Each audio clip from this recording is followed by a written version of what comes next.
But it was also a little daunting. I became a Viscountess, and for an American girl from a small town outside Chicago, that was quite a shock. I live with my husband Luke, heir to the Earl of Sandwich, and our family at Mapperton House in Dorset. Living in a place like this is a joy, but also a challenge. And every day we're aware that we're preserving a very special part of Britain's heritage.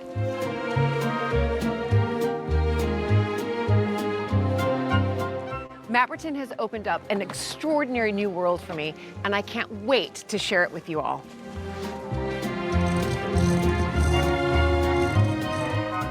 So if you love castles and manors and stately homes as much as I do, please join this American Viscountess as I journey into the British countryside in search of some of Britain's finest historic houses.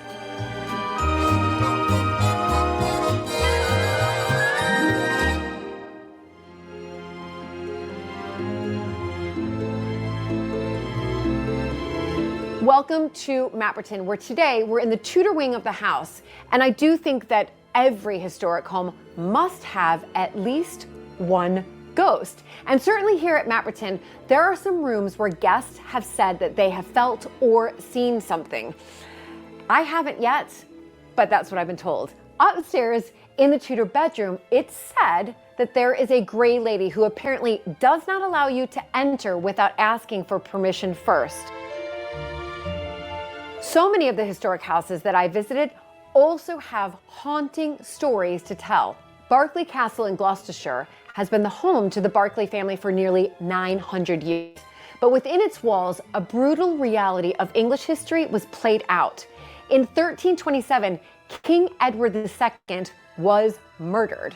So I asked Mrs. Berkeley if she has ever encountered any house ghosts over the 50 years that she has lived in the castle.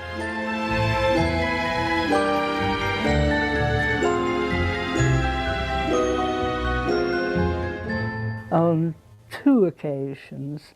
One, I was up in the top of the keep there, making up bed for the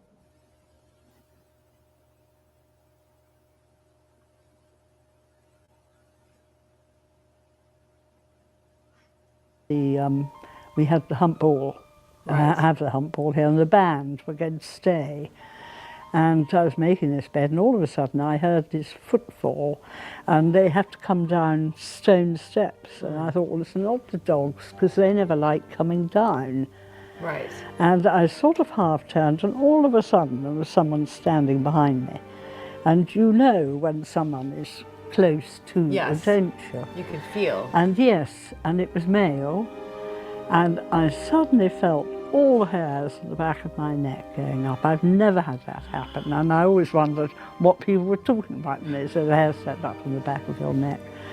And so I turned the opposite way to him, because he was on my right, and rushed out of the room. I absolutely just had time to switch the light off, because it was about 7:30 in the evening, and I had all these flight of stairs upstairs and across and down to here, and I'm absolutely rigid. It really, you know, it was really quite something. Yes. Well, you could feel that energy.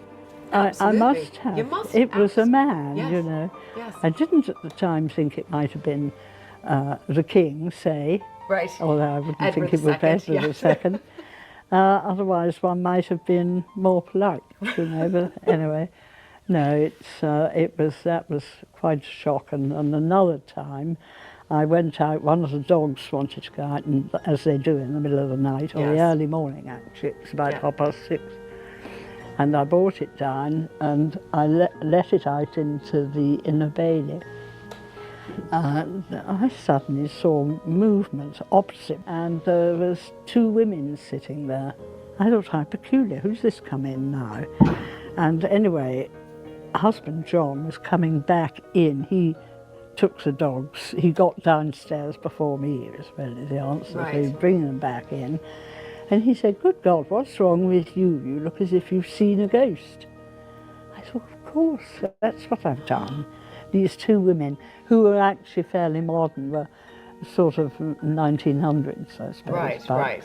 And I think the spirits, after all, this is quite old, and spirits are, under the floorboards or wherever you like, aren't they? Yes, they are. I mean, they find a skeleton under the great hall floor when that had to be lifted, the stone. Right. Oh, my. And so I suppose if you died in those very early days, they'd just put you under the rubble, Right, wouldn't they? yes. They didn't bother with burial. With burials, no.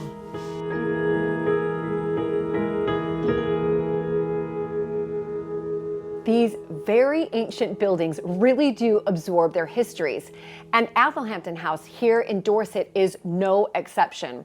I met up with owner Giles Keating to hear more about Athelhampton's ghostly past.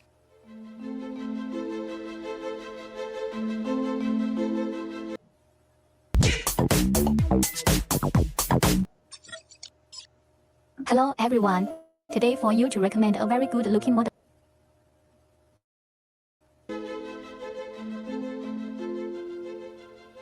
There are quite a few ghosts here. Quite a few. I mean, or so they say, and I mean, one or two people who I know have had quite a number of experiences. But I'm going to tell you perhaps one particular story, if I may, which is a very old story actually. And this is a story. There was a young woman who lived here, and possibly in Tudor times, 500 years ago, and she had a pet ape, and people in those days did have apes as pets. Right. And who I think she loved very much, and the ape loved her. Right. And this young woman obviously also had a human sweetheart, and unfortunately things did not go well in that relationship, and she became completely disillusioned. And she decided that she really just, all she wanted to do was to die, very sad. Right. She was heartbroken and heartsick. Heartbroken. Right. Yep. And so she decided that she was just going to go into one of the many secret passages at Athelhampton and just die. Oh my goodness. And so I'm afraid she did that, but the ape, who was so loyal to her, the ape followed her. And I mean, I think we can have a look here. Yes, went in behind the panelling with her. No. No. So. Oh my goodness. Oh my goodness. Oh my goodness. They went in here. Wait, I'm gonna see if I just feel something here. It does feel heavier. Do you feel that? Do you feel that? Oh my goodness. Giles, this is creepy. This is unbelievable. This is unbelievable. We're in this secret. So she went in here with the ape, and the ape followed her. Yes, and what people say is that, I mean, sadly they both died there. No. And the ape is now, people say, still walks the house, and you can actually see, that's what they say, I've not seen it, right, disappear through the panelling when people are there and they see that, yeah. Oh my goodness, so the ape could be here. Could be. Somewhere. It did feel a bit heavy, everybody. I have to say. It's, right. Do you go in this little area very often? No, this is also a very useful area. Yeah, right, yeah, right. Yeah. Yes. Oh my goodness. Okay, wow. Honestly, it was really creepy in that hidden space. The story of the girl and the ape captured Giles' imagination, and when we were exploring the upper floors, he explained more.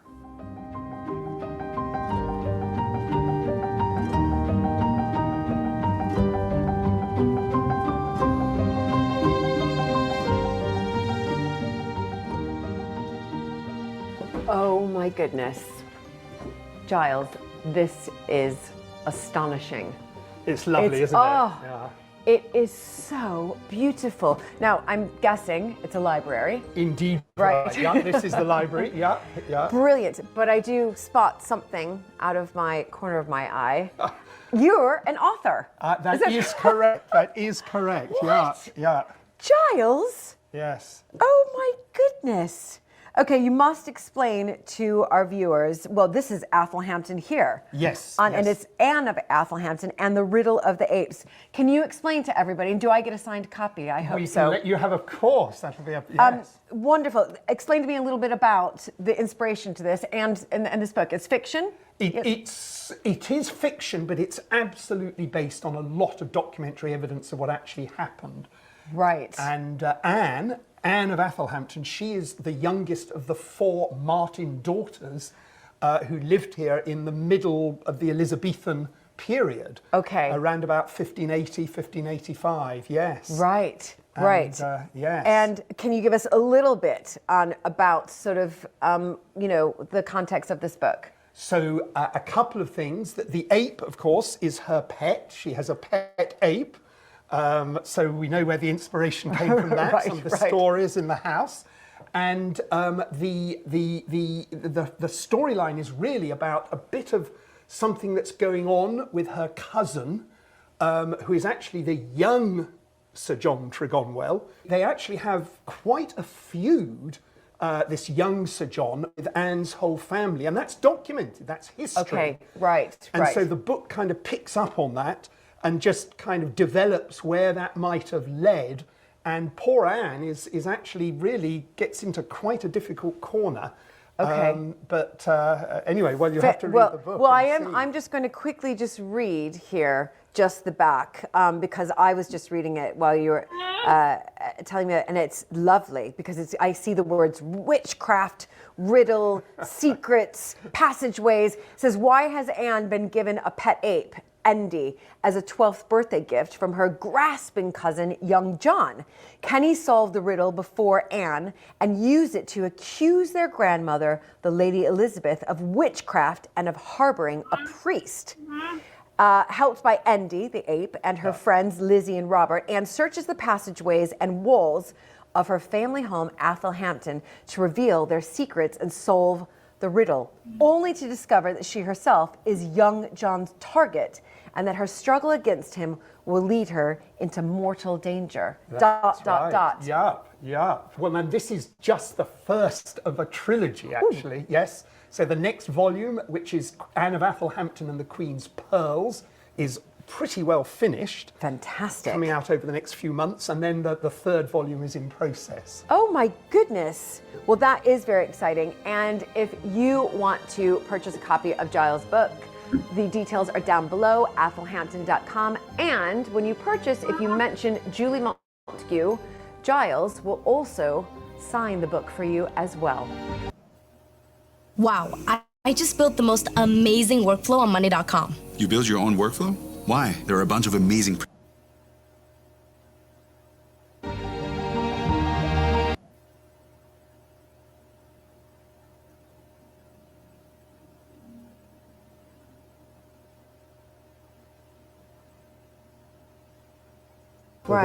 For this tremendous journey. So instead of an ensuite bathroom, it's an ensuite chapel.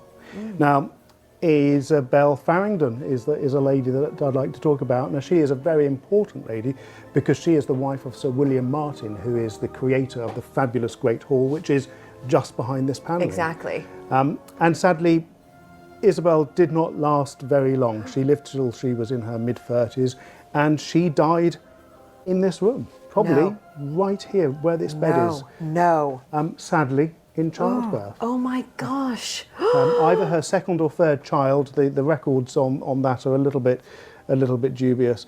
And did the child live? The child did live and would live to inherit Athelhampton. The eldest Oh son my would inherit Athelhampton. But again, sadness strikes again because he marries a lady called Christina Cheverel. And sadly, Christina also dies in this room, most likely this room, in childbirth as well. No. Yeah, just a generation later. Right, so both his mother and his wife. His mother died while having him. Yeah. And then his wife Absolutely, died while having their child. while having their child. Oh, he must have been devastated. I think at the time it was quite normal. Now, this room has been converted. It's still very historic, but we can use it, and we do welcome people to come and stay and have a slightly spooky night at Athelhampton. But of course, what people do report is when they're sleeping in here is that they can hear the sound of babies crying. No. Yes. No, I could never. No. Well, I think it does take a brave soul to come and spend the night in here. And do you, when you have guests to stay, do you tell them this story beforehand, or do they wake up the next morning at breakfast and say, bizarrely, I heard babies crying all night? I think it depends on the character of the guest. I don't want to put people off, and certainly when we have guests to stay, we use this as an option so that maybe they can come and spend a few hours here, and if it gets too much, they can go back to their bedroom. Right. Ooh, yeah. I don't think I would be brave enough. Hearing babies crying, ghost babies. Ghost babies. Yeah, that would be it for me. I'd go find another bedroom. Absolutely. I think that's a very good idea. Wow. Well, but listen, we do love good ghost stories in these houses. And, well, it's all it's all been absorbed by the paneling and the stonework over the centuries. Yeah.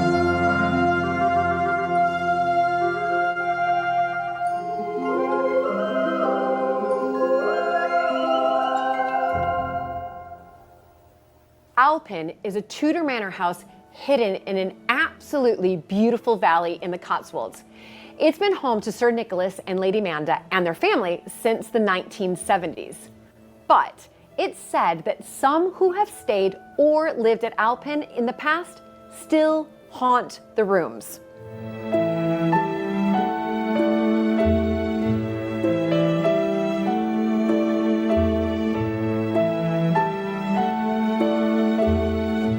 The house has a lot of secrets because there are these so-called witches' marks and daisy wheels carved on typically around fireplaces, windows and doors. And they were said to keep, we don't really know much about it, but they were said to keep evil spirits out of your house. And the owner of the house at the time, 1616, had been educated at Oxford, educated people, but like James I, who wrote a book on demonology, they obviously were plugged into this tradition of witchcraft and folklore that is simply undocumented. We don't know what they thought or believed. But we're finding more and more in old houses they have these sort of secrets concealed in the very fabric. Marks are inscribed. Joists covered up with floorboards and this. And do you have the markings here? Yes. We have them upstairs, yes, and we've got shoes that have been found by fireplaces, 17th century shoes. Old shoes, you know, they were obviously very well worn before they put them in the wall. Yes.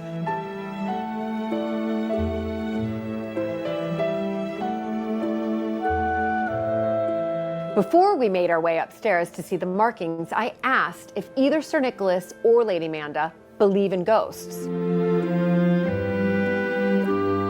I've seen them. Have you? And I've felt them. What? He doesn't believe in anything, and I just wish one day he will see or feel something. Well, I just say I'm agnostic. I believe they're possible. And where have we you don't felt understand. Well, actually, I've seen one here. Oh. Literally, I mean, we've got 4 ghosts in the house, and one is a little girl who was drowned in the mill pond. And I remember one day when we were doing work in the attic, the builder and I, and my cleaner came to me and said that you made such a mess in the oak parlour. And I said, well, I haven't done anything. So anyhow, so she said, well, you know, that chair is just messed up and all the cushions are all over the place. And I come in here and I see the cushion going up and down, up. Yeah, absolutely. So that one. No. So I thought, which you would think was that we cleared the upstairs and probably a bird had come down, how I thought that, I don't know, and got into the chair. And so we took everything off the chair, and of course there was nothing there. And then she said, well, it's a little girl, isn't it? Well, it was. We couldn't see her, but I mean, the cushion was literally, because my grandchildren used to jump in these chairs. Right. So she obviously did exactly what they did, yeah. So it's a little girl jumping up and down. Yeah. I mean, the cushion literally was going moving. up and down. Yeah. Oh my goodness. And there are old stories going right back that there was an alchemist at the top of the house where he had a room was found sealed up in the 19th century, I think, and the parson was called in to burn his books and papers and so on. They thought they were somehow evil, and then it is said that blackbirds flew out of the flames as they were burning them. But the great story that is documented a long time ago also is that Queen Margaret of Anjou came here on her way to the Battle of Tewkesbury in 1471. And she spent her last happy night here because her team lost the battle. And so it's supposed to be her last happy night, and therefore she keeps coming back, you know. And where's that room? And it's upstairs. That's room. Yeah.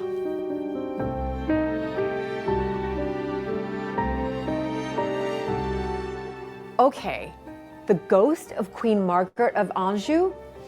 Creepy.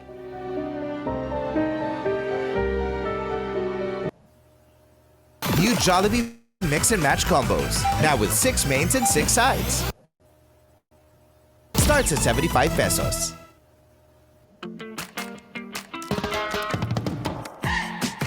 Cadbury Dairy Milk Hazelnut. So come in, this we call Queen Margaret's room, because it is supposed to be where, if you tread very softly, you might find her sleeping, dreaming of battles and so on. And occasionally she appears in the mirror, apparently. Oh my goodness. Has been No, known. but that I'm gonna was block that. no, that was many years ago when we had a guide standing by the door there, and a man came, and that mirror was over there in those days, and so this man walks in and he turns around to the guide and says, "Is there a ghost here?" And she said, "Yes, there is a ghost here." He said, "I just saw her in the mirror." Well, Karen always talks as if it's categorically true. Well, it is. But we do know this room didn't exist in 1471, not at least in this precise form. And it's only a bit of a story that she Yeah, but came. my father saw her. Somebody can. Yes, I'm right here. I'm on the side Yeah. of Lady Mando. Absolutely. So tell me just a little bit more about the ghost story that I now believe, and how it came to be, how it sort of evolved over the years. Well, we know that the family were Lancastrians, and there's a letter from Edward, Prince of Wales, to the Daunt, the family were called at the time, Right. about the Battle of Tewkesbury, saying, "Muster men, we're going fighting," coming from the West Country. And it may be a bit of a legend, but she definitely came this way from Bristol, where the merchants wouldn't let her in, and then the men would have camped in the fields. She would have come here, and it's supposed to be her last happy night because her son was lynched after the battle, the Prince of Wales, and her king, Henry VI, was either murdered or died very shortly afterwards. So this is where she comes back year after year, particularly on the eve of the Battle of Tewkesbury in May.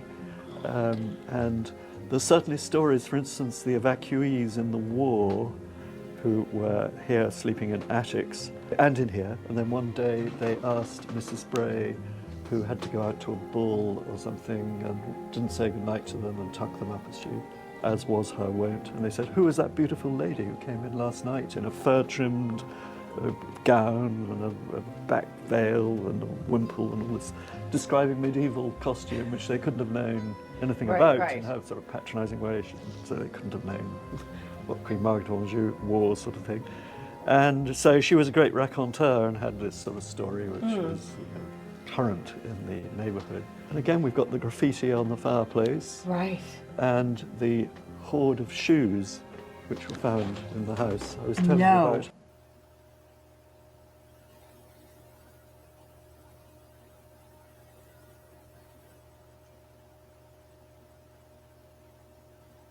You can start seeing where they would be. And ghosts because of this? Yeah, I think they were. We've definitely, I actually got someone to come into the house and clear the ghosts when we moved in because I was just a bit nervy. Did you feel it? Yeah, I did a bit. And I just thought, you know what, this is my generation and we're going to move on doing one thing and then we don't need 15 generations of family joining my gang. So can I say that you got a Ghostbuster in one sense? What do they call them? A Clearer, I think. And we just generally said, would they like to move on? Because I don't know much about ghosts, but, you know, I think their time they needed to move on. And I think you have, you know, there's energies going on around and I just wanted to be in the best position. Right. I hear you on that. Yeah. Wow, so they've just moved, so the ghost clearer came and just moved them on. Is that what happens when you clear them? I think, yeah. It's a bit of a mystery. But it's interesting that you felt it, did you? Yeah, well, I just didn't want people to be asleep and suddenly feel there was someone sitting on their bed, or do you know something? Yes, and I just know. thought, you know what, I think we need to start with fresh cards on this one. Yeah, So, I agree. yeah. But do you have any left in the house? Just curious, did you let any stay?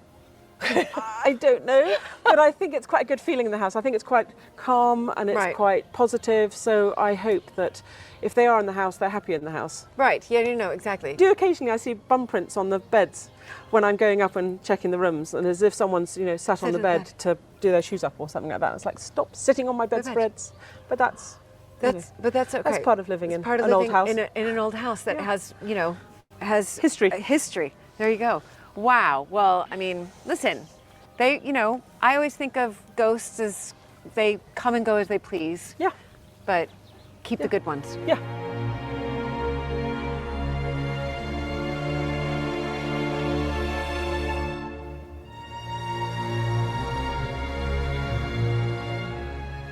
I certainly believe the walls of these historic houses are filled with spirits of past generations. And there's sure to be many, many more ghost stories to tell from the wonderful houses I visit in the future. But for now, happy ghost hunting!